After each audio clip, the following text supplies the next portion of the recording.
historia para haber tenido solamente 2 semanas de clases. Ya estamos entrando a la tercera, así es que vamos a ver qué tal ustedes me absorben la información.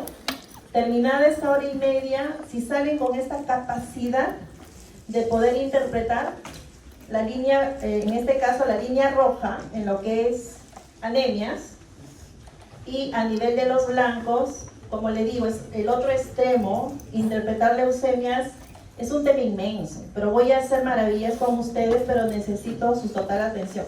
Sé que a esta hora están súper cansados, chicos, lo sé. Sin embargo, lo vamos a hacer muy dinámico, muy didáctico, de tal manera de que no se me duerma ninguno y que lo que les vaya a enseñar, que estoy preparándolos para el examen, porque ustedes saben que los exámenes son preguntas de caso clínico, y entonces en ellas están insertados los datos que ustedes necesitan, ¿no?, para llegar al diagnóstico, ¿va? ¿Sí? Si yo veo por ahí a alguien que está muy distraído, obviamente ¡pum!, y hago la pregunta a medida que voy avanzando. Por eso necesito absoluta atención. Distraído, recibe su pregunta. Están sabidos, por favor, porque necesito saber que no solamente están sentados, han venido a tomar una clase teórica que ya deben de haberla escuchado, pero presencialmente esto es más dinámico, ¿vale? Entonces, buenas tardes nuevamente. Mi propuesta es que saliendo de aquí sepamos todo lo que está en estas diapositivas, absolutamente todo, pero la única forma es interactivo, ¿va? Entonces, creo que se ha avanzado solo. Sí. Ok, estos son todos los puntos que vamos a desarrollar hoy día. Y siempre parto, ¿no?, con el tema de la epidemiología. Si nosotros no nos sentamos y no nos paramos bien y no nos plantamos, la epidemiología es lo que nos marca como médicos. ¿Por qué? Porque nos sitúa frente a qué población estamos.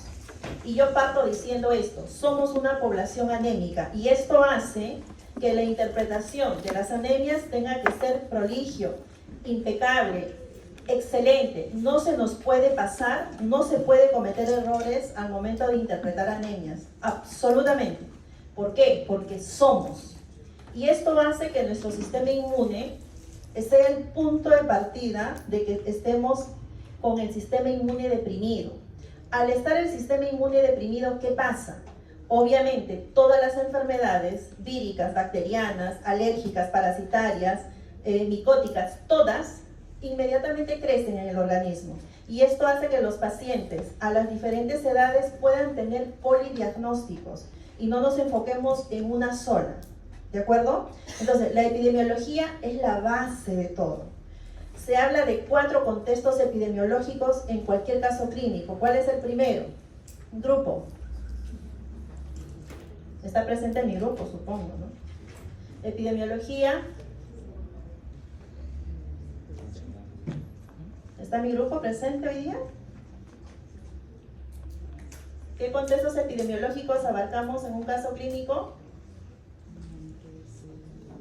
Muy tímidos. Epidemiología etaria, según edad. Epidemiología por sexo, femenino, masculino. Epidemiología ocupacional, a lo largo del tiempo, a qué te has ocupado, a qué has estado expuesto, y epidemiología geográfica. Sabemos que el Perú tiene 3 regiones, que no es suficiente. Tenemos climas y climas que hacen de que cada departamento tenga alguna situación especial en alguna patología muy común. Lima, por ejemplo, se caracteriza en lo que es tuberculosis. Esa es nuestra epidemiología. Entonces partimos de ello, pero sabiendo de que la anemia, según la OMS, menores de 5 años, hemos llegado al 46%. Imagínense, prácticamente la mitad de la población pediátrica es anémica. ¿Y por qué sí se sabe de la población pediátrica? ¿Por qué no se sabe de los adultos? ¿Quién tiene la respuesta? ¿Por qué la OMS puede decir contundentemente que el 46% de la población peruana menores de 5 años tienen anemia? ¿Qué pasa con la población mayor de 10 años, 15, 20, 30? ¿Por qué no se sabe? Los casos controles a nivel de las vacunaciones, ¿no? Tenemos lo que es la inmunización. Para que el niño entre al nido, al jardín, ¿qué es lo que te pide? Tarjeta de vacunación. Para que te vacunen, ¿qué hacen con el niño?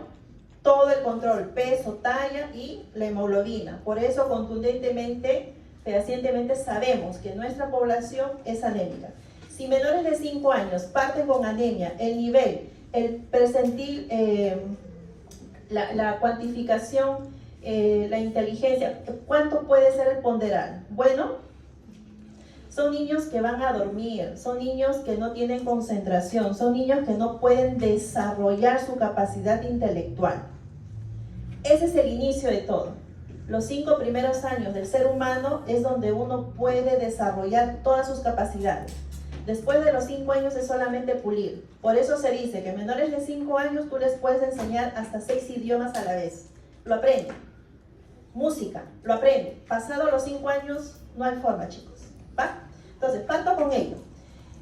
La OMS hasta el 2011 decía que 1.620 millones a nivel del mundo. Ojo, a nivel de Perú, ¿cuánto? Es lo que vamos a ver adelante. Esto está oscuro, no lo visualizo. Esto es Perú. Al 2021 tengo 3 franjas. Una que me va a agarrar la parte nacional, que es la franja azul, de la del medio, urbano, la roja, y la lila, que es la parte superior rural. Entonces, vemos cómo es la evolución de la prevalencia de la anemia en niños. Aquí está hasta los 3 años, pero tengo un cuadro donde ustedes ya lo han visto, cómo se mueve a nivel de los 5 años. Entonces, esto hace que nuestra población sufra, pues, ¿no?, de problemas respiratorios, gastrointestinales, los famosos 2 programas, IRAS y ERAS. Y es lo que ustedes van a ver todos los días de su vida, mientras sean médicos generales, hasta que escojan una especialidad. Eso es lo que van a ver. ¿Por qué? Porque el sistema inmune de nuestra población está deprimida. Entonces, hablar de la hematopoiesis, este cuadro lo refleja todo. Vemos al stem cell y vemos a las 2 células hijas. Este es un resumen de la hematopoiesis general. No tengo un puntero, ¿verdad? Pero me siguen, por favor. Tengo el stem cell, la célula madre, las 2 células hijas. Una es mieloide y la otra es linfoide. ¿Cuáles las 2 diferencias en este punto? Sin mirar hacia abajo, ¿cuál es la diferencia de las 2? La mieloide se caracteriza porque en su citoplasma hay granulaciones, mientras que la linfoide no tiene granulaciones en el citoplasma. Porque cuando hablemos de neoplasias, este es el punto de mutación, no es cuando está maduro.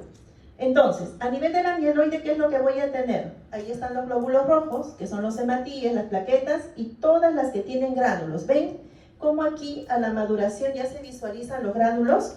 Ahí están los eosinófilos, ¿no? Medio anaranjados, bilobulados. Aquí están los neutrófilos, que tienen 3 o 4 segmentos, que también están granulados. De ahí tenemos a los basófilos, a los monocitos. Entonces, en este grupo está la totalidad de las células del hemograma. Sin embargo, aquí solamente es una línea, linfoide. ¿Qué es lo que tenemos en la periferia? A este linfocito T. Entonces, en la hematopoiesis, allá el 85% de las células, aquí solamente el 15% promedio de las células. ¿Esto es importante? Sí, es muy importante. ¿Por qué? Nos vamos a la línea mieloide. Vemos que están los eritrocitos, los hematíes, ¿va? Entonces, me dice que en este grupo de líneas, lo que yo voy a tener es, primero, esto es un resumen, la hematopoiesis es absolutamente larga. ¿Con qué empiezan los hematíes? Obviamente con los eritroblastos, ¿va? Ahora, para yo entender esta parte de la línea blanca, me voy a salir un poquito de contexto. Los neutrófilos, ¿para qué me sirven? ¿Cuándo se activan estas? ¿Cuándo aumentan? ¿Cuándo se disparan? ¿Cuándo ingresa qué? Las bacterias. Los linfocitos, ¿cuándo se activan? ¿Cuándo se disparan? ¿Cuándo ingresa qué al organismo? Los virus. ¿Me dejo entender? ¿Qué quiere decir? Cuando ustedes interpreten su hemograma, si ven una neutrofilia, ¿qué va a ser? Motivado por las bacterias. Pero si veo una linfocitosis, ¿por quién va a ser motivado? Virus. Pero si yo veo una eosinofilia a este señor, ¿por quién va a ser motivado? Alergenos, componentes alergenos que puede ser por alimentos, por medicamentos, por picaduras de insectos. Cualquier cosa que genere esta toxicidad alergénica. ¿Vamos ahí? ¿Más o menos? ¿Algo? ¿Tomando nota? La idea es entender la estructura de esta hematopoiesis. ¿Por qué? Porque lo que está de aquí para allá es en la médula ósea. Lo que está en la parte final es en las venas y en las arterias en la parte periférica, ¿vale? Entonces, nos enfocamos ahora en los eritrocitos. ¿Qué es lo que vamos a tener aquí? Serie roja. Muy bien. ¿Qué dice la OMS, no? Es la que se basa en la concentración de la hemoglobina. Se entiende que una persona presenta anemia cuando la concentración de la hemoglobina está por debajo de los valores normales. El valor normal de una hemoglobina va a variar sobre ¿qué? Epidemiología etaria, epidemiología por sexo. Entonces, en estas imágenes, lo que he tratado de traerles, así, a grosso modo, es cómo se ven los hematíes normales. Todos del mismo tamaño, todos de mala coloración. Pero, ¿qué pasa cuando veo estos huecos? ¿No? Parecen anillos. Eso me dice a mí, estamos frente a una microcitosis porque están chiquititos los hematíes. Y en este caso, están por encima de su tamaño. ¿Y cómo yo sé que están más grandes? Lo que está de azulito, los dos moraditos son linfocitos. Entonces, hay referencia de que el linfocito y el hematíe tienen cierta similitud. Solo que el hematíe siempre es un poquito más chiquito, pero vemos aquí que son más grandes. Entonces hay una macrocitosis y aquí hay una coloración sobrevalorada, por eso hablamos, aquí hay una anisocitosis, diferentes tamaños, desde grande y pequeños, ¿va? Entonces, eso es en relación a los hematíes, lo que me va a permitir hacer diagnósticos de cuadros de anemia. Buenas tardes. Entonces, sabemos cuál es la función de la hemoglobina, pues, ¿no? Es el transporte del oxígeno de los pulmones hacia los tejidos y las vísceras. En el adulto sano existe desde 4.72 millones a 5.200 millones que por 10 a la 12 litros de eritrocitos y representan aproximadamente el 45% del volumen sanguíneo circulante. Esto es un cuadro en resumen, chicos, porque cuando a ustedes les toque interpretar, ustedes dirán, ya hay un cuadro más adelante y retrocedo a esta para que entiendan el por qué. Voy a avanzar voy a regresar, quiero solamente esto. Uno cuando ve el libro, dice, ¿no? De 6 a 36 meses, de 72 a 5 años, a 10 años, preescolares, o sea, les dan grupos etarios y diferentes concentraciones.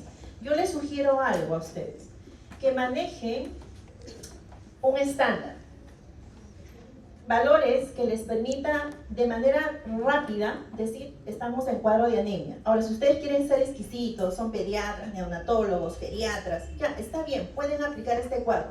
Pero como médico general, al inicio, donde vaya, costa, sierra y selva, por debajo de 12 declaren anemia, por favor. ¿Cuál fue la situación? Sexo masculino, femenino, embarazada, tercera edad, recién nacido, manejen su punto de corte 12. Por debajo de 12, anemia. Esto les va a permitir que no se les va a escapar ningún paciente con un cuadro de anemia. ¿Y cuándo digo yo que estoy con una anemia severa? Por debajo de 7. Entre 8 y 10, anemia moderada. Entre 11 y por debajo de 12, anemia leve. Ese es el punto de partida, ese es el primer nombre que yo le pongo a la anemia, porque de aquí vienen los volúmenes corpusculares, ¿no? Hay que poner de qué tamaño, de qué forma, de qué concentración y obviamente de qué variedad, que viene más adelante. Vuelvo a regresar. Entonces, este cuadrito, me permite, ven ahí la media por edades, simplificado, entonces por debajo de 12 declaro anemia. ¿Perfecto? ¿Hasta ahí? ¿Estamos? Entonces, todos los que estén aquí y tengan por debajo de 12, tienen anemia. Y eso hace de que se me duerman, que estén cansados, agotados, desconcentrados. Es que no llega la oxigenación necesaria. ¿De acuerdo? Muy bien. Entonces, ¿cuáles son las manifestaciones clínicas? Miren, chicos, las manifestaciones son variadas. Cada individuo es único. Entonces, habíamos dicho, van a estar cansados, desconcentrados, con sueños, pero adicionalmente, de manera general, hay astenia, manifestaciones cardiovasculares, dependiendo. Si es una anemia severa, ¿qué va a haber? Palpitaciones, ¿no? Disnea, de esfuerzo, hipotensión. En las neurológicas siempre, las famosas cefaleas. Los pacientes les van a llegar, ¿no? Doctor, solo tengo cefalea. Mi primer diagnóstico presuntivo, ¿qué va a ser? Anemia. ¿Por qué? Porque somos una población anémica, así de sencillo. Es parte de mi diagnóstico diferencial. ¿Puede ser que sea por una dislipidemia? Sí. ¿Puede ser que sea por una diabetes? Sí. Pero mi punto de partida, teniendo en cuenta nuestra epidemiología, va a ser, primer diagnóstico diferencial, anemia. Es la forma en que tengo que analizar y pensar.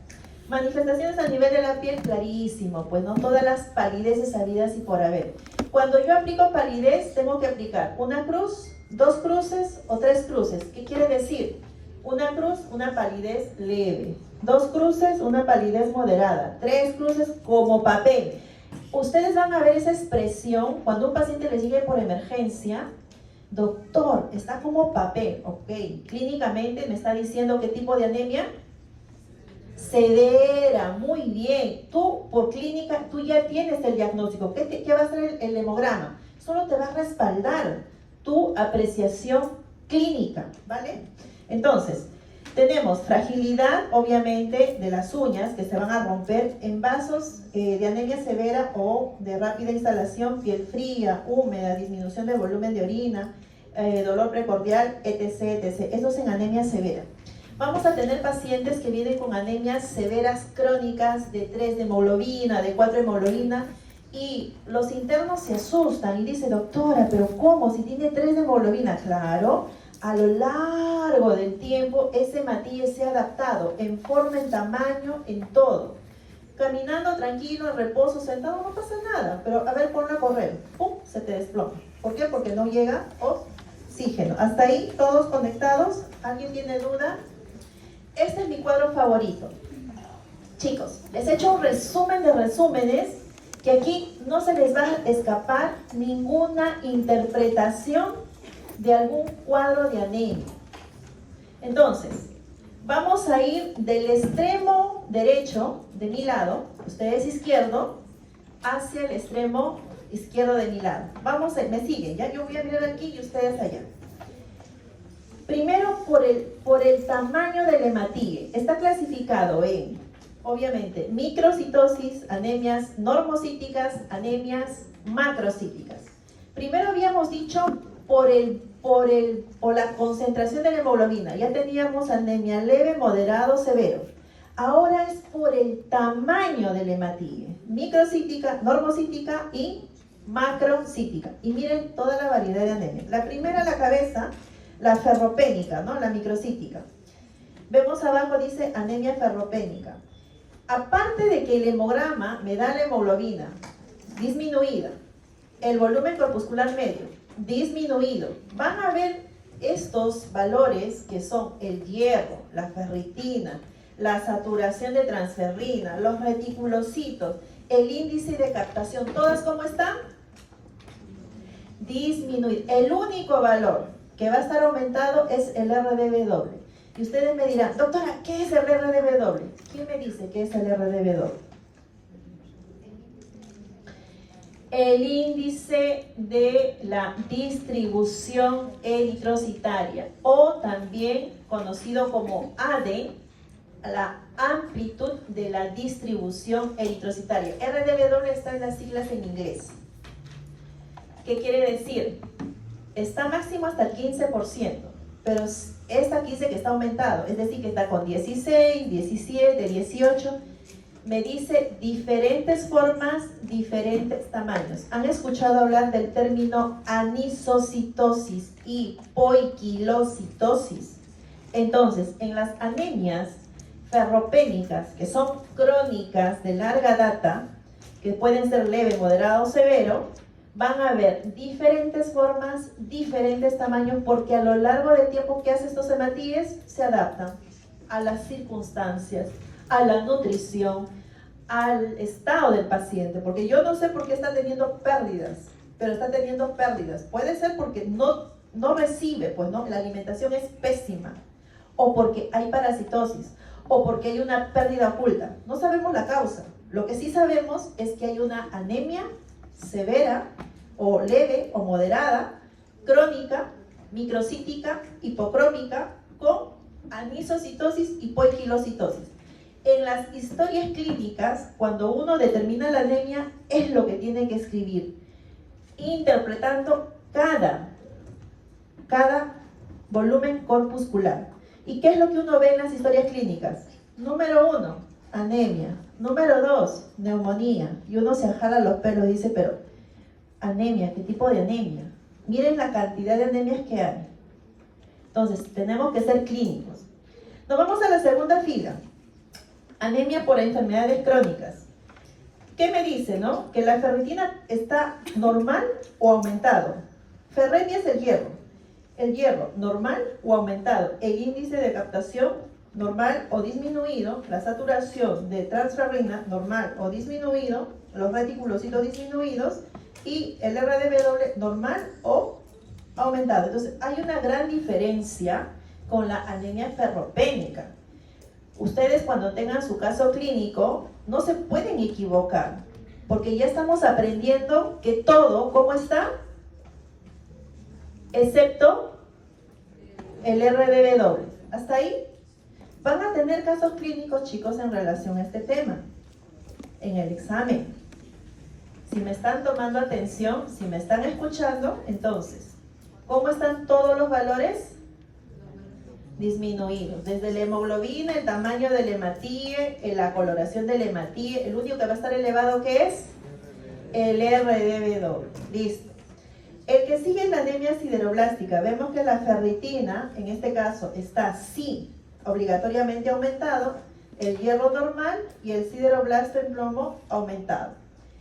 De aquí vamos abajo, existen las anemias congénitas. No son frecuentes, pero que sí ayuda a pensar en estas anemias congénitas.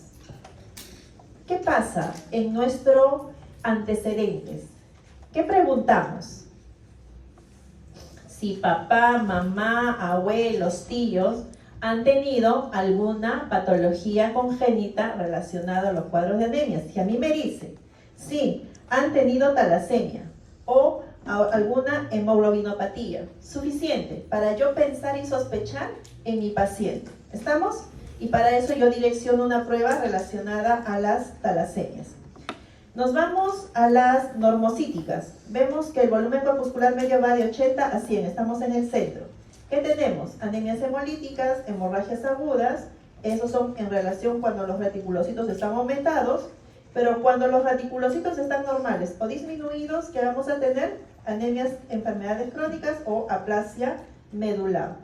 Nos vamos cuando los reticulocitos están aumentados. ¿Qué es una anemia hemolítica? ¿Qué pasa con los hematíes? Se destruyen por infinidad de situaciones.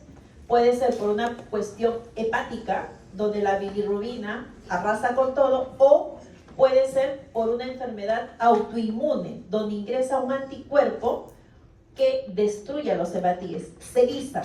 Eso es agudo en el momento, por eso que el tamaño del hematíe no logra cambiar, por eso es anemia normocítica, que el tamaño se mantiene, pero hay una destrucción masiva de los hematíes y cae la hemoglobina. ¿Eso se entiende?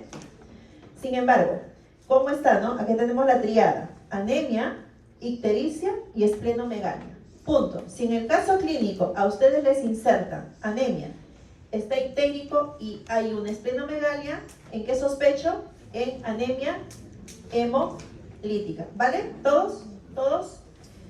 Ok. Vamos a los reticulocitos que pueden ser normales o disminuidos. Tengo las enfermedades renales crónicas, la cirrosis, para esas son las anemias por las enfermedades crónicas. La famosa aplasia medular, puede ser desde congénita o adquirida. Y es ahí donde nos vamos a la médula ósea, que habíamos visto la hematopoiesis, ¿no? Aplasia medular es cuando desde el punto de partida, desde la médula ósea, el eritroblasto ya no se produce por malformación a nivel de la membrana, por mutación a nivel de esta célula hija, ¿no? El eritroblasto. Nos vamos al extremo de las macrocitosis, por encima de 100 femtolitros. Tenemos las famosas megaloblastos.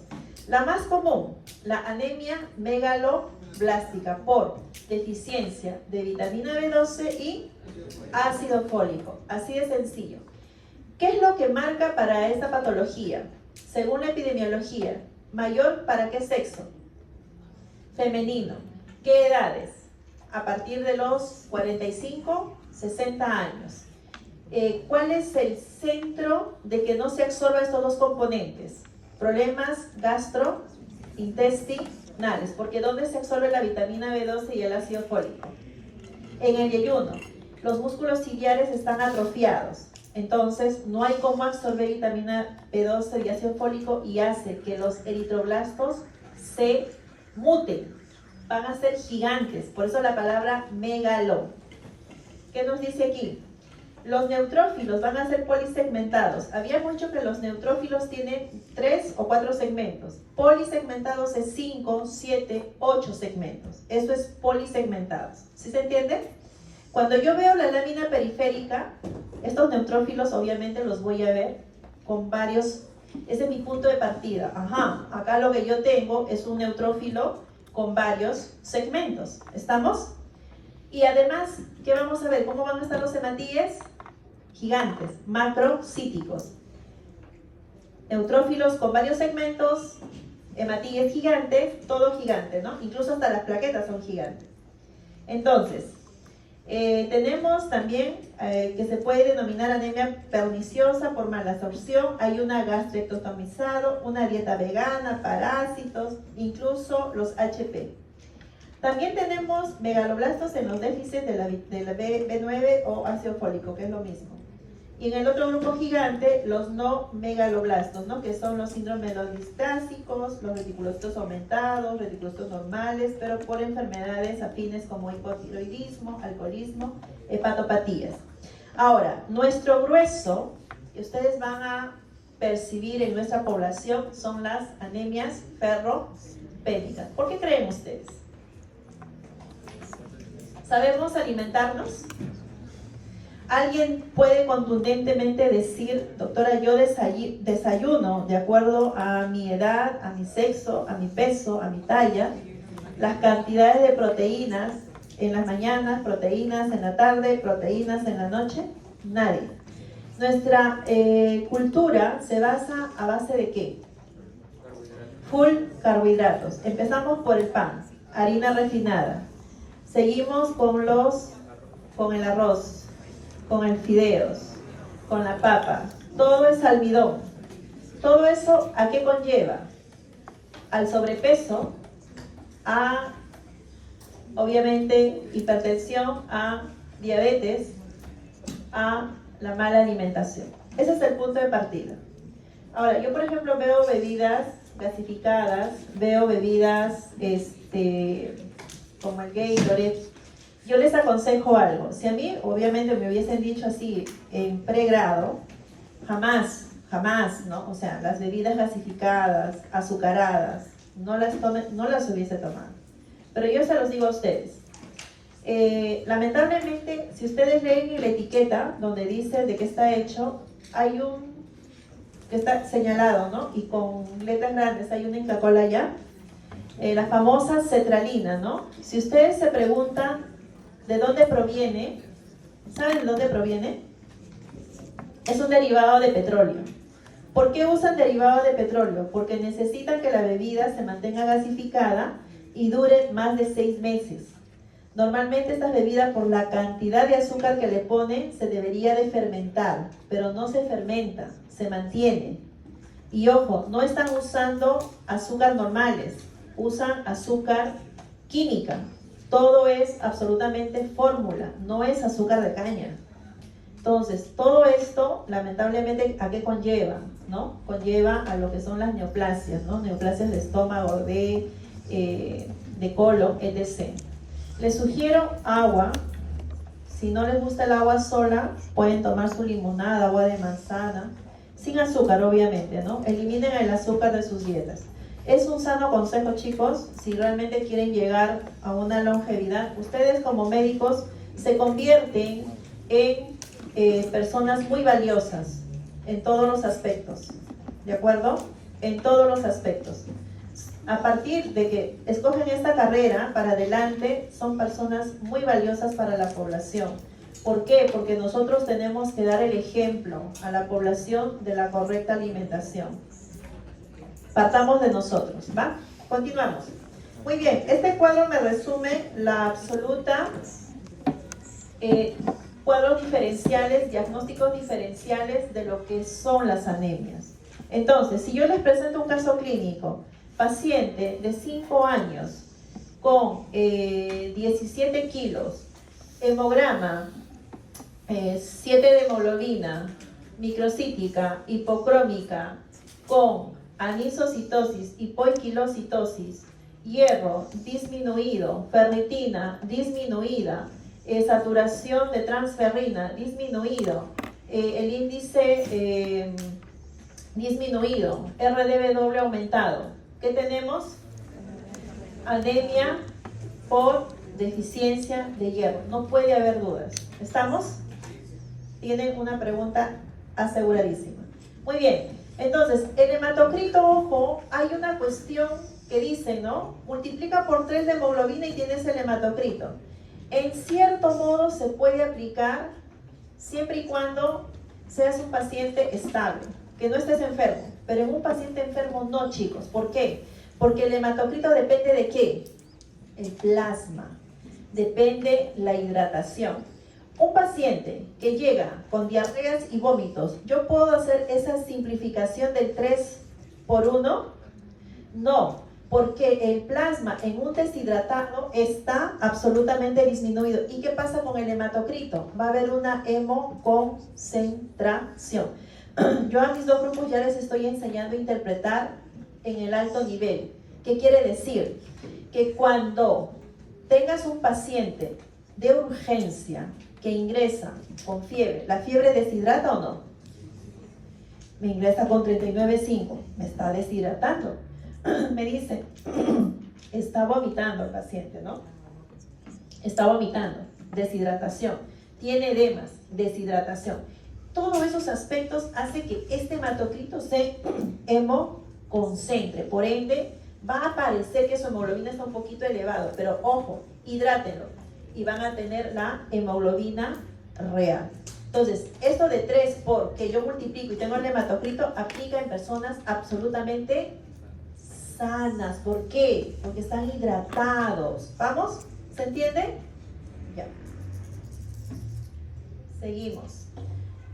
Ya sabemos las constantes corpusculares. Ahí en la parte inferior me habla sobre el volumen corpuscular medio, que es el tamaño. Luego tengo la hemoglobina corpuscular media, que va de la mano con la concentración. La hemoglobina corpuscular media es el peso. Y la concentración de la hemoglobina corpuscular media, ¿qué es? La concentración propia de la hemoglobina. No me voy a detener en esto porque ya estamos interpretando. Y estamos hablando de cada uno de ellos. Vamos a suponer que ustedes se van a provincia. No hay equipo automatizado, tienen ahí al tecnólogo haciéndolo de manera manual y no tienen cómo sacar el volumen corpuscular medio. Sí tienen cómo sacarlo. Ahí está la fórmula. Aplico la fórmula porque necesito saber el tamaño del hematillo. ¿Y cuál es la fórmula? Hematocrito sobre el número de los glóbulos rojos por una constante que es 10. Así de sencillo, ¿va? El que sigue es la hemoglobina corpuscular media. Igual tengo la fórmula manual, ya no es el hematocrito, sino es la hemoglobina, igual por el número de hematillas, por la constante de 10. Ahí están las diferentes formas. Ahí vemos el primer cuadro cómo se ve hipocrómico, parece un anillo. El otro es hipercrómico, la concentración es alta. Vean en la parte inferior anisocitosis o en este caso anisocromía por los diferentes tamaños y la policromasia por también la coloración diferida. Tenemos a la concentración, como les había comentado, va de la mano con la hemoglobina corpuscular media. En este caso, la fórmula es la hemoglobina sobre el hematocrito por una constante de 100. Ya este cuadro lo habíamos visto, cómo se ve en libro, cómo se debe de interpretar. Y bueno, anemia ferropénica, ¿qué es? Es la síntesis defectuosa de hemoglobina, es decir, hematíes más pequeños de lo normal y cantidad de hemoglobina disminuida. Ahora, las causas. El primero, si estamos hablando menores de 5 años, la parasitosis. Y ojo, por ejemplo, yo he hecho mi serum Senapurima y cuando uno camina y te cruzas con los niños, los ves así con una pancita embalonada, ¿no? Así, embalonado. Y eso es característico de una parasitosis. Los mandas en fila a hacerse su examen de parásitos, no uno, se presentan hasta 4 parásitos a la vez. Impresionante. Y estos niños se caracterizan por tener tanta anemia que su necesidad de tener el hierro se convierte en la parte clínica de la famosa pica. ¿Qué es la pica? Cuando ellos están comiendo ladrillo literal, barro. Ustedes ven su boquita llenecito de tierra y los ven comiendo por la necesidad de hierro, chicos, la necesidad de hierro. El otro es el desorden gastrointestinal. Por ahí, supongo que alguno de ustedes debe de padecer de gastritis, lo cual no está bien, hay que corregir ello. Es decir, no pueden salir de casa sin haber desayunado, que es el alimento más importante del día. Que no, que me salgo, que más tarde, no, sí, lo regulo. Falso. Me voy a detener 2 minutos para regularles esto porque es importante. Si no quieren que sus vesículas sean extraídas a los 40, me escuchan ahora. Dice, come como rico, almuerza como pobre y cena como mendigo. Es decir, ya no cenes. Come como rico, es decir, es la primera comida más importante. ¿Por qué? Durante la noche, ¿qué pasa con la vesícula? ¿Tienen idea? ¿Tienes idea qué pasa con la vesícula durante la noche? ¿En reposo?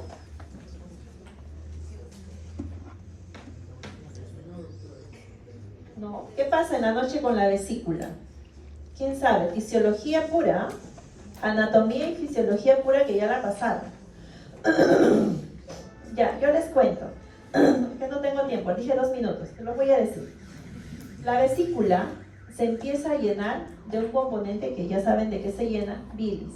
Y esta está ávida en la mañana para salir explosivamente. Pero si no encuentra carga, que son las proteínas, se retiene. ¿Y qué pasa si se retiene un día, 2 días, una semana, meses? ¿Qué pasa con este líquido biliar? Se va solidificando. Primero es el famoso barro biliar. Después, microcálculos. Luego, cálculos. Y luego, la extirpación de toda la vesícula. Entonces, no es de la noche a la mañana. Es una conducta que se da justo en este tiempo universitario, ¿no? Donde no tengo tiempo, no como. No, chicos. Se detiene. Sí tienen que tomar un buen desayuno. Que es todo lo contrario. Salen de aquí, llegan a la casa, les espera el pollo a la brasa, el chifa y todo el alimento que no se comió en el día. Y ahí viene lo malo, que ya no hay bilis, que metabolice estos componentes que a veces son grasas saturadas, son carbohidratos. ¿Y qué pasa? Como no son metabolizados, se van acumulando, ¿no? Convirtiéndose en grasas malas para el organismo. Y si esto es una rutina, obviamente se viene el sobrepeso, se viene el tema de todo lo que ya hemos hablado, todas las comorbilidades de manera muy temprana. Entonces, ya sabemos, si quiero mantener la vesícula, yo tengo por si acaso 53, a punto de cumplir 54, mi vesícula está en su sitio, soy claro ejemplo de que la fisiología, el funcionamiento humano es así. respetemos el ritmo circadiano, respetemos los horarios. En la noche, algo ligero, chicos. Es un buen consejo. Si quieren tener una vida absolutamente larga y sana. Enfermos, ¿ustedes le sirven a los pacientes? Tienen que ser el ejemplo de ser personas absolutamente sanas. Nos detuvimos por el desorden gastrointestinal. Ginecológicas ya sabemos, ¿no? Si mi paciente en el rango de, estamos hablando, hay mucha distracción por ese lado. Mi oído me escucha el ruido y me distrae. Atención, por favor, ¿sí? Sabemos que el rango de la fertilidad va promedio de los 13 hasta los 45, 50 años. Entonces, todo ese rango, cuando hay una menstruación irregular, ¿qué pasa, no? Por ahí hay una metrorragia de una semana, hay miomas, endometriosis, pólipos, no sabemos, pero la paciente menstrua y lo deja pasar y está todo el tiempo anémica. Está comiendo, tomando vitaminas, pero al rato otra vez cayó y así. Es un círculo vicioso que no lo detiene y eso tiene que ver con las ginecológicas o menstruaciones, menorragias, embarazos, etc. Las pulmonares, somos una población tuberculosa, chicos. Si el paciente es anémico, ¿cómo está su sistema inmune? Deprimido. ¿Qué pasa si por ahí circula un bacilo de Koch? Lo respiraste. ¿Y qué pasó? Se empieza a diseminar porque encontró el hábitat perfecto. Sistema inmune que no le va a hacer guerra, no le va a hacer batalla. Somos una población tuberculosa 100%. Cuando ustedes estén con sus pacientes, no piensen, ¿tendrá o no tendrá? Piensen que lo tienen. Y eso les va a exigir a ustedes ¿qué? Mascarilla obligatorio, no sorteen su vida.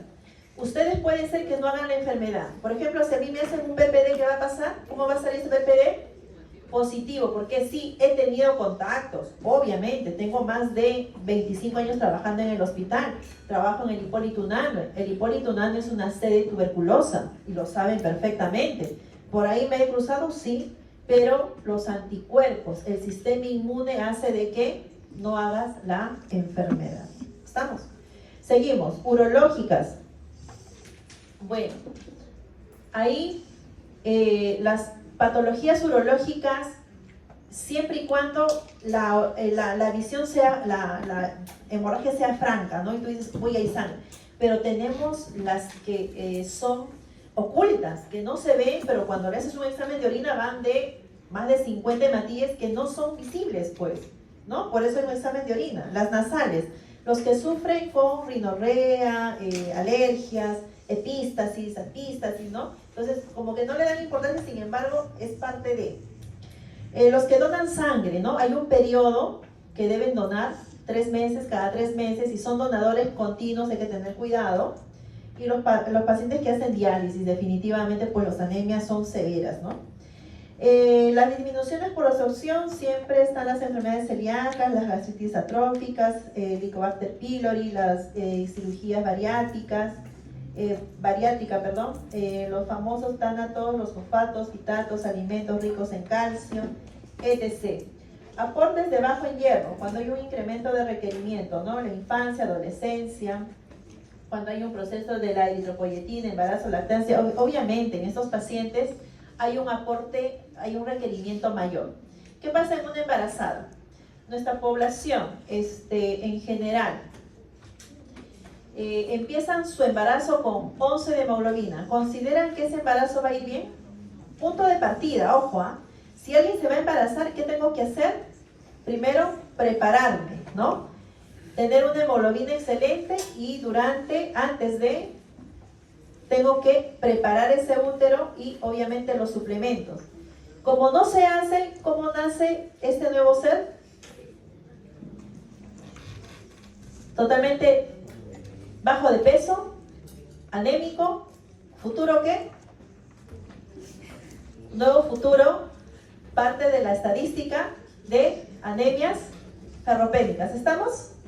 ¿Se entiende, chicos? Esa es nuestra realidad, lamentablemente. ¿Tenemos ese tipo de población? Sí, somos ese tipo de población. ¿Listo? Ok, ya hemos repetido. Aquí está la famosa pica, la famosa pagofagia, exclusiva de ferropeñas, donde vamos a encontrar chicos picando hielo, mejor dicho, ladrillos, barros, etc. Hay una escleróticas azules, esto es adelgazamiento de las coroides, infecciones a repetición. ¿Por qué infecciones a repetición? Ahora se entiende, ¿no? Porque el sistema inmune, ¿cómo está? Trastornos tróficos epiteliales, obviamente fragilidad, caída del cabello, grositis atrófica, estomatitis angular, coloiniquia, síndromes de Plurner-Wilson y Pearson-Kelly, ¿no? Entonces, ahora se entiende todo esto, el por qué se va a manifestar en la parte de la sintomatología. Esto ya es repetitivo, ya sabemos el volumen corpuscular medio, hemoglobina corpuscular media, la concentración de la hemoglobina corpuscular media, y les he puesto a la cabeza que RDW, el único que va a estar aumentado para una anemia ferropénica, ¿no? Dice que el método japonés, repetición, repetición, repetición, y ahí tendrás contundentes resultados. Entonces, una vez más, hierro en la médula ósea con tinción en azul de prusiato. Obviamente lo que buscamos en la médula ósea es encontrar la presencia de hierro. En el hierro sérico, ¿qué vamos a medir? Se mide el hierro circulante, está unido a la transferrina. Esa transferrina que nos transporta es el transportador de hierro. Tenemos la saturación de la transferrina, la capacidad total de la unión del hierro, que representa el número total de sitios de unión del hierro, y la ferritina, que es el depósito de hierro que se correlaciona con el depósito en la médula y el receptor soluble de la transferrina. Entonces vemos nuevamente, ¿no? Del comportamiento como es por la deficiencia de hierro. Ok, entonces, el diagnóstico para la deficiencia de hierro, que es la medición del contenido de hierro sérico, y obviamente permite evaluar el estado de metabolismo de hierro. Cuando el hierro sérico disminuye, los valores obviamente aumentan. Con estos dos parámetros se puede calcular además el porcentaje de la saturación de la transferrina. Su valor oscila entre 20 y 40% cuando existe una anemia ferropibra o ferropenia. Este valor, por lo general, es menor al 15%.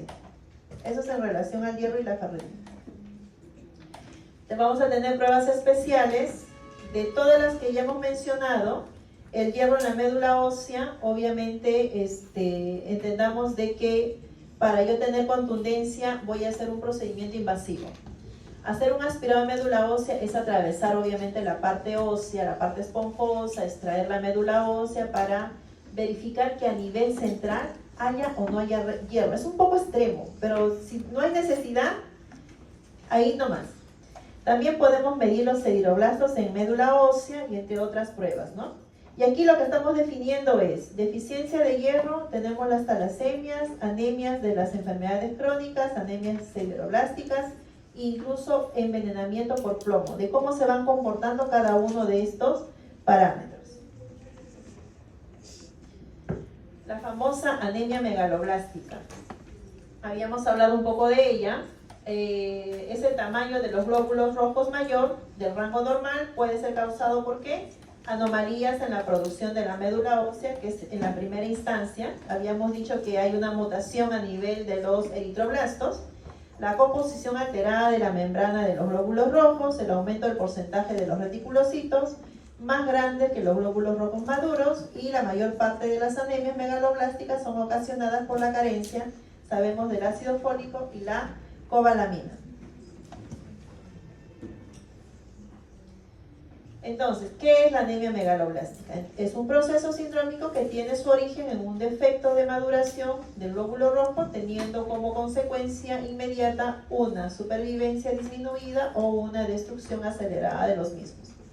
¿Qué vamos a encontrar? Macrocitosis, término estrictamente morfológico y no implica una fisiología específica. Y macrocitosis, que puede documentarse utilizando el BCM, que es el volumen corpuscular medio, de un instrumento de la hematología automatizada, que está medido en fetolitros, o mediante la observación del glóbulo rojo más grande de lo normal en el frotis de sangre periférica. La anemia megaloblástica describe el subconjunto de anemias macrocíticas, en la cual el aumento del tamaño de glóbulos rojos es causado por una división celular anormal o precursor del glóbulo rojo en la médula ósea. Entonces, cuando vimos la hematopoiesis en el extremo derecho para mí, les dije, ¿no? Hay un eritroblasto. ¿Qué pasa con este eritroblasto? A la carencia en punto de partida de la vitamina B12 y ácido fólico, estas se van a mutar. Y obviamente va a haber una proliferación de estos eritroblastos, pero más gigantes. ¿Y cómo uno lo visualiza en la médula ósea? Son unas células redondas con un anillo azul absolutamente, su núcleo un color granate, pero son muy distinguibles. Y lo vemos en grandes cantidades, obviamente para nosotros es una proliferación de estos eritroblastos y los catalogamos como contundentemente anemia megaloblástica. Solamente por la lámina periférica encontrar polisegmentados, cuando vemos mayor número de segmentos de los neutrófilos más macrocitosis, no es suficiente. Tenemos que hacer el aspirado de médula ósea y confirmar la presencia de estos eritroblastos gigantes, ¿va? Aquí está, ¿no? ¿Cómo vemos un hematíe normal y cómo vemos un neutrófilo normal? Tiene 3 a 4 segmentados, pero cuando vemos una megaloblástica, el hematíe, ¿cómo es? Obviamente una macrocitosis, y vemos los polisegmentados, aquí hay 1, 2, 3, 4, 5, 6, 7. ¿Lo contabilizan todos? 7 polisegmentados. Al ser mayor número de polisegmentados, obviamente la célula también es grandota, ¿no es cierto? Entonces, hay esa palabra de megalo porque todo es gigante. Los hematíes, las células de los neutrófilos, y también vamos a tener macroplaquetas. Y eso todo lo vemos, obviamente, por la médula ósea. Nuevamente repetimos ya lo que habíamos contundentemente visto a lo largo de la presentación para anemias, ¿no? Tenemos glóbulos rojos disminuidos, que es la anemia, la hemoglobina disminuida, volumen corpuscular medio disminuido, la hemoglobina corpuscular media disminuido. Todo esto que me indica anemia por deficiencia de hierro. En la anemia megaloblástica, obviamente, va a ser lo contrario, ¿no? Si hay anemia, pero el volumen corpuscular media, ¿cómo está? Aumentado. ¿Cómo está, en este caso, el total de los leucocitos y plaquetas? Disminuidos. Entonces, hablar de anemia megaloblástica es hablar de una neoplasia sanguínea. Y cuando hablamos de neoplasia, las 3 series, ¿cómo van a estar? Disminuidos. No se olviden de ello, ¿ya? Las 3 series van a estar disminuidos. Tenemos anemia, en la parte final tenemos leucopenia y tenemos plaquetopenia. La diferencia entre anemia ferropénica y anemia megaloblástica es que vamos a tener macrocitosis y polisegmentados, ¿sí? Ok, esto es a nivel de la médula ósea. Aquí vemos la eritropoiesis, es el proceso que corresponde a la generación de los eritrocitos. Si vamos en orden, tenemos aquí la célula madre, viene el proeritroblasto, a las 20 horas el eritroblasto, a las 30 horas el normoblasto, a los 5 días los reticulocitos y a los 120 días los hematíes que llegan a la periferia. Y lo que les muestro aquí en figuras en cada una de ellas es cómo se va viendo, ¿no? A lo largo del tiempo, cómo esta se va regulando y cómo va madurando. Tenemos ahí la hormona fisiológica encargada, ¿no? Que es la eritropoyetina, de regular la eritropoiesis, es secretada por el parénquima renal.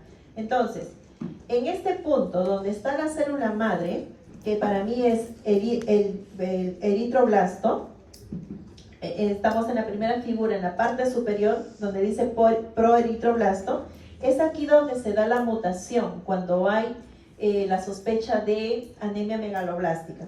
Más adelante no se da, por ningún motivo, ¿va? Entonces, estamos hablando a nivel del déficit de ácido fólico, déficit de vitamina B12 para la anemia megaloblástica, ¿no? Son una familia de trastornos cuyas alteraciones típicas de la sangre y médula ósea se deben a un daño en la síntesis del ADN. Entonces, el impacto de la deficiencia de estos dos componentes va a dañar la estructura del ADN, por ende, la mutación a nivel del eritroblasto. Entonces, ¿qué es lo que hacemos nosotros? ¿Sabemos que hay que pedir un hemograma? Sí, porque es el punto de partida de ver la anemia, la morfología. Las bioquímicas, de todas maneras, para ver cómo está el funcionamiento renal, siempre la glucosa es basal. En el nivel 2 ya tenemos toda la batería, ¿no? Para anemia megaloblástica que estamos agregando, vitamina B12, ácido fólico. Obviamente la bilirrubina para descartar si es que hay alguna hemólisis. En nivel 3, obviamente, viene la parte, no veo desde acá bien la pantalla, obviamente es la aspirado de médula ósea. ¿Por qué? ¿Qué me confirma la médula ósea? Me confirma si tengo realmente o no anemia megaloblástica. ¿Por qué cosa voy a ver en la médula? Los eritroblastos mutados, abundantes, ¿no? Antes de ella, todo es presuntivo, presuntivo, presuntivo. Ajá, vitamina B12, ácido fólico disminuido, macrocitosis, polisegmentados, anemia. Sí, doctor, es una anemia megaloblástica. No, alto. Presuntivamente, quien me va a dar el diagnóstico definitivo es aspirado de médula ósea. Esto es un caso clínico. ¿Lo tiene marcado? ¿Sí? ¿Se entiende? Por ejemplo, paciente de 62 años, sexo femenino, ingresa por una atresia gastrointestinal de hace 5 años. Tiene en su hemograma 8 de hemoglobina, 3.500 de leucocitos, una plaquetopenia moderada de 60.000, presenta macrocitosis, presenta polisegmentados y a la médula ósea proliferación de eritroblastos. ¿Cuál es el diagnóstico? Anemia megalóblica. Más sencillo no puede ser. ¿Estamos? Estamos, ¿verdad? Estamos conectados. Y esto es lo que se ve en la médula ósea. Estos son los proeritroblastos. Todos esos gigantes ahí son... ¿Qué me dice la aspirada médula ósea? Ajá, voy a encontrar hiperplasia eritroide, los eritroblastos, ¿no? Va a haber una eritropoiesis megaloblástica. Todos son gigantes, todos son grandes. Y en la serie meloide, obviamente megaloblastos, todos son gigantes. Los neutrófilos abastonados, gigantes. Metamielocitos, gigantes. En la serie megacariocita, ¿a qué se refieren? A las plaquetas. También hiperplasia megacariocítica. Todo es gigante. Esto es en la médula, es lo que vemos y con esto nosotros decimos, ajá, contundentemente estoy frente a un paciente con anemia megaloblástica. ¿Y esto qué me permite? Me permite que de manera intramuscular se le pueda dar ¿qué? ¿Qué le voy a dar? ¿Cuál es el tratamiento? Vitamina B12 y ácido fólico. Obvio. ¿Le voy a dar para que tome vía oral? No funciona, porque no tiene cómo absorber. ¿Estamos? Listo, ya. Ahora, salimos de la serie roja. La serie blanca es más cortita, a pesar de hablar de leucemia. A pesar de hablar de leucemia, es más cortita. Vamos chicos, ustedes pueden. Si yo puedo, ustedes pueden. A ver. Imagínense, hagan una imaginación de esta magnitud. Ay, qué rico. Me guardas para la salida. A ver, imagínense en esta proyección. ¿Se acuerdan de la hematopoiesis? ¿Se acuerdan? ¿Se acuerdan de las dos células hijas? Línea mieloide y línea linfoide. En estas dos células hijas, ¿qué les dije que era importante? ¿Qué tenía una y qué no tenía la otra? Gránulos en el citoplasma. ¿Por qué?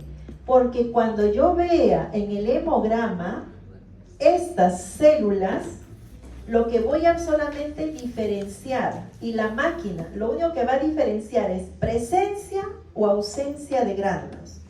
¿Qué pasa con los pacientes que llegan con leucemia? En los libros dice que se manifiestan con leucopenia, es neoplasia, ¿no? Leucopenia, anemia y plaquetopenia. ¿Por qué es neoplasia? Porque en la médula hay una proliferación, hay una mutación que te destruye todo. En el libro dice hay una leucopenia. Pero ¿cómo llegan los pacientes, o sea, nuestros pacientes, nuestra población al hospital? Llegan cuando están más o menos, se hacen chequeos, A ver, por si acaso voy a ver cómo estoy. Llegan cómo llegan, graves. ¿Y esto qué significa? Que su proceso de neoplasia está sumamente avanzado. Entonces no llegan con una leucopenia, nos llegan con una reacción leucemoide. ¿Han escuchado hablar de esa expresión? Reacción leucemoide. Les explico qué significa. Cuando alguien se enferma por un proceso infeccioso bacteriano, puede hacer 15.000 de leucocitos, yo digo leucocitosis. Puede ser 18.000 de leucocitos, yo digo leucocitosis. 20.000 de leucocitos, leucocitosis.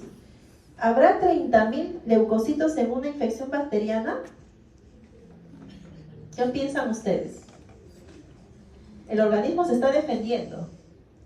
¿Será que los leucocitos en total suban a 30.000? Es que no existe. Por un proceso infeccioso bacteriano, el paciente estaría volando en fiebre, 40, shock, pum, paro, punto. O se va a una sepsis, pum, chao. Sin embargo, ustedes en su internado van a tener hemogramas de 50.000 leucocitos, 100.000 leucocitos, 200.000 leucocitos, 500.000 de leucocitos. ¿Qué van a decir? ¿Proceso infeccioso bacteriano? El chip cambia. Mi medio cerebro se queda acá y el otro cambia. ¿Y qué pasa?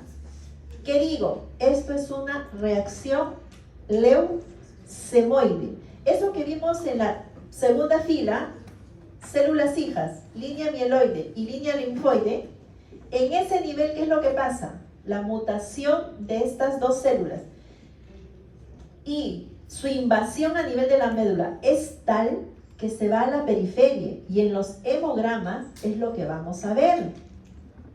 Entonces, ya ustedes se cambian totalmente, ya no piensan en ningún proceso infeccioso común y corriente, ya están en el otro lado. Estamos hablando de ¿qué? Reacción leucemoide. Estás frente a una leucemia. ¿Estamos? ¿Titi? Hello. ¿Sí? ¿Estamos conectados? Entonces, lo único que tengo que definir es linfoide o mieloide. Para decir que es mieloide, ¿qué tiene? ¿Qué tiene? Gránulos. ¿Quiénes tienen los gránulos? Los neutrófilos, los eosinófilos, los basófilos y los monocitos. Ojo, los monocitos tienen sus gránulos, pero son bien finitos. ¿Quién es el único que no tiene gránulo? Los linfocitos. ¿Se acuerdan la imagen o no? Por eso les puse la imagen. Los linfocitos son los únicos que no tienen granos. Y las máquinas automatizadas, como están programadas, pero programadas con células normales, no van a reconocer nada. Se van a bloquear. Y lo único que te va a reconocer es presencia de gránulos y ausencia de gránulos. Y te contabiliza. ¿Estamos? Te agrupa. Si te agrupa todo donde están los linfocitos y tú tienes más de 50.000 leucocitos, tú ya no pienses en una infección, piensa en una leucemia. ¿Me dejan entender? Gracias. Listo. Entonces, yo veo 200.000 de frente a una leucemia, 300.000 frente a una leucemia, 500.000 frente a una leucemia. Y es lo que van a tener, chicos, ¿va? Solamente van a tener que diferenciar. Y ahora, el hospital, si les da un informe de alguna lámina periférica, algún reporte manual exquisito, ahí les van a decir detalles, ¿no? Tenemos células con cuerpos de Auer. ¿Saben lo que es un cuerpo de Auer? Patognomónico para las leucemias mieloides. Porque solamente las leucemias mieloides, tomen nota porque es un caso clínico, son los únicos que tienen los cuerpos de Auer. Dentro de toda su mutación en su citoplasma, aparte de tener gránulos, hay unos bastones que se llama bastón de Auer. Este bastón de Auer es patognomónico para las leucemias mieloides. Las leucemias mieloides se dividen en 7, que no se los voy a dar a ustedes, chicos, porque no están en ese nivel todavía, ¿va? Eso se hace cuando se hace hematología, por ahí, un poco más adelante. Hematología pura, ¿no? Y las leucemias linfoides son leucemias 1, 2, 3, las linfoides. Las mieloides son 7. Pero los cuerpos de agua es patognomónico adicionalmente para las leucemias mieloides. ¿Estamos? Nuevamente, según libro, según literatura, las 3 series, ¿cómo están? Leucopenia, anemia y plaquetopenia. Hasta ahí es lo que les van a llegar en el caso clínico. Cuando tengo la pancitopenia, que puede ser leve, moderada o severa, ya no es una enfermedad común, ya es una enfermedad fuera de lo común. ¿Estamos? ¿Sí? Ok, entonces, la leucemia es un cáncer de la sangre que se caracteriza por el aumento permanente, anormal y desordenado de los números de leucocitos, lo que da lugar a una invasión. ¿Escucharon de la palabra invasión? Proliferación de la médula ósea e impide a su vez el desarrollo normal de las células progenitoras de la sangre y consecuentemente la falta de glóbulos rojos y plaquetas. O sea, todo cae, ¿no? ¿Hasta ahí? Esta célula que está aquí es un patrón único. ¿Se dan cuenta? ¿Ven? Es un patrón único. Esto es una leucemia linfoide. Patrón único, que prácticamente no se ve el citoplasma. Y eso no existe en un hemograma normal, ¿no? ¿Cómo se clasifican? Obviamente leucemia aguda linfoblástica, leucemia aguda mieloblástica, leucemia mieloide crónica, leucemia linfoide crónica. ¿Qué me dice la epidemiología? Siempre tengan que basarse en la epidemiología, ¿no? Vamos a empezar con las leucemias agudas. Representan alrededor del 10 a 15% de las malignidades hematológicas. La tasa de incidencia mundial aproximada de 6 por 100.000 habitantes por año. Y en la actualidad las leucemias son las primeras causas de cáncer pediátrico, seguidas de las malignidades en el sistema nervioso central y los linfomas. Es duro cuando uno ve neoplasia en niños, es muy duro. Uno puede pensar que está solamente catalogado para la tercera edad, que ya pasaron por una trayectoria de exposiciones y bueno, ya les tocó. Pero es duro cuando estamos frente a un niño pequeñito, un recién nacido, con un cuadro de neoplasia. Así es que es importante hacer una buena interpretación, chicos, es muy importante. De acuerdo con la Sociedad Americana de Cáncer, se estima que en el 2002 en Estados Unidos se diagnosticaron 19.800 pacientes con leucemia. La leucemia mieloide aguda fue más frecuente con 13.800, seguida de la leucemia linfoide aguda con 6.000. Estamos hablando de 2012, hace 12 años, una estadística que obviamente ha no, triplicado, cuatriplicado, quintuplicado, no, está mucho más. Y tiene que ver mucho con la alimentación.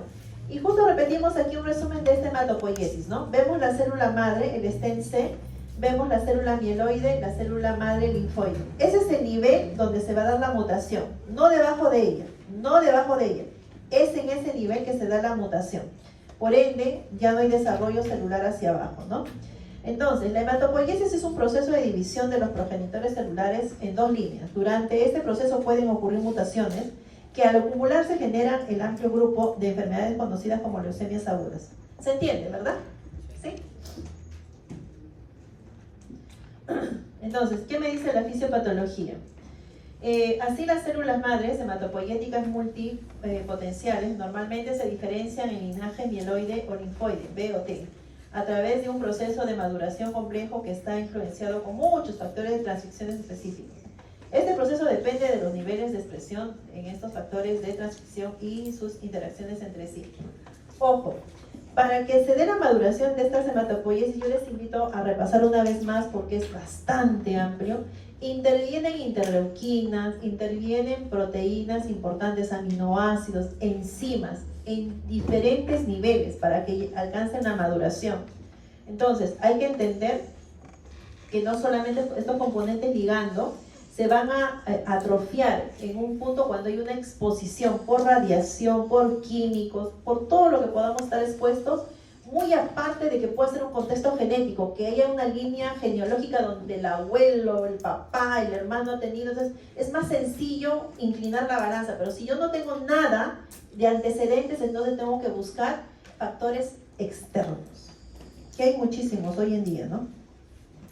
Entonces, Estudios moleculares han revelado que mutaciones específicas que afectan la activación de las vías de señalización y la supervivencia celular están implicadas en la aparición de leucemia donde prolifera una clona celular mutada. Entonces, lo que tenemos aquí en imagen, en este lado de ustedes derecho, son células mutadas, ¿no? Definitivamente. Las leucemias mieloides agudas, las investigaciones sobre el origen de las células mieloides agudas sugieren que las mutaciones podrían clasificarse en dos grandes grupos. Mutaciones que perjudican la diferenciación normal y mutaciones que aumentan la proliferación, deterioran la muerte celular o ambas. Estas leucemias agudas, en las mieloides, algunas de las mutaciones más comunes que predispone a la aparición de leucemia mieloide aguda incluye el gen TP53, así como otros genes mutados en las líneas terminales como el CEPA, el ETBA6, el GATA2, el RUNX1, TERS y el TERT. Entonces, aquí hay obviamente a nivel molecular para la leucemia mieloide agudas muchas condiciones de mutaciones celulares.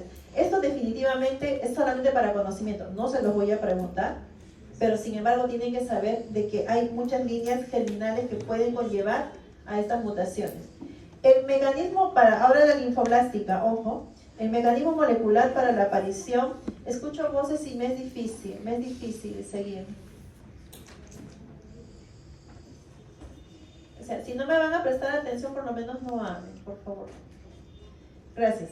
El mecanismo molecular para la aparición de la leucemia linfoide aguda es el gen de la fusión PAC5 y el JAK2. Es de especial importancia en la leucemia linfoblástica aguda de las células B, en la que la unión del PAC5, un programador transcripcional, y el JAK2, una proteína sinasa que activa una vía de señalización, generan alteraciones en la regulación celular y promueven obviamente, leucomiogénesis, que viene a dar las reacciones leucemoides. Si vemos en las imágenes, tenemos ahí, ¿no?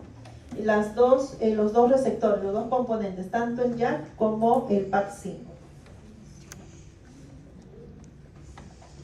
Bueno, ya sabemos que los síntomas van desde la pérdida de peso, las fiebres de larga data, infecciones frecuentes porque el sistema inmune está deprimido, la falta de aire, la debilidad muscular, o a nivel de huesos y articulaciones hay dolores.